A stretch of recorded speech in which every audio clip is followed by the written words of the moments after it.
السلام عليكم ورحمة الله وبركاته أحبابي في الله جميعا.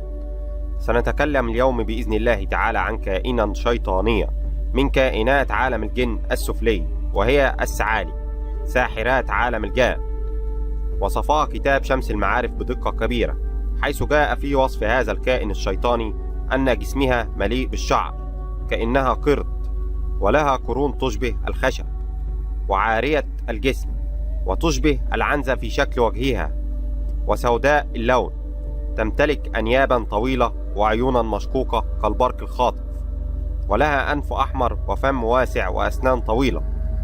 ووصفها الكتاب بأنها أخبث الغيلان المتشيطنة، وتستطيع أن تمد وأن تقصر من نفسها، فهي شيطانة من إناث الشياطين، وهي أنثى الغول، وتمتاز بالخبث الشديد، وتتراءى في الليل والنهار في الجبال والصحاري والسواحل والأغوار. وأكثر الأماكن التي تحب أن توجد فيها الثعالي هي المناطق المقطوعة في الأرياف والسواحل والجبال، والمناطق التي لا يتواجد فيها البشر إلا قليلا جدا.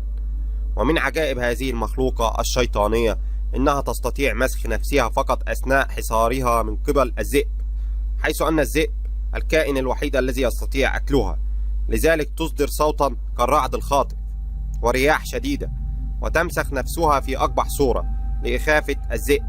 ومن عجائبها أيضا إنه إذا حاصرها الذئب في الليل فإنها تتشكل في صورة امرأة، وترفع صوتها وتطلب المساعدة وتقول: أدركوني فقد أخذني الذئب.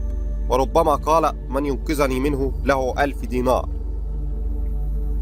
حيث أن من غرائبها أن لها القدرة على التحول لامرأة جميلة تحوم حول الساحل المقطوع ليلا أو نهارا، وتقوم بخطف المار وحده من الرجال بالقرب من السواحل.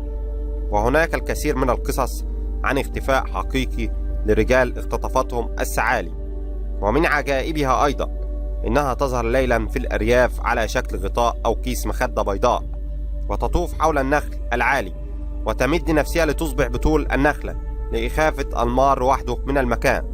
وقد تظهر في صورة امرأة عجوز ليلا تطلب المساعدة من المار وحده في المكان المظلم المقطوع، وإذا لبى طلبها سيلقى الأهوال. والله تعالى أعلى وأعلم، والسلام عليكم.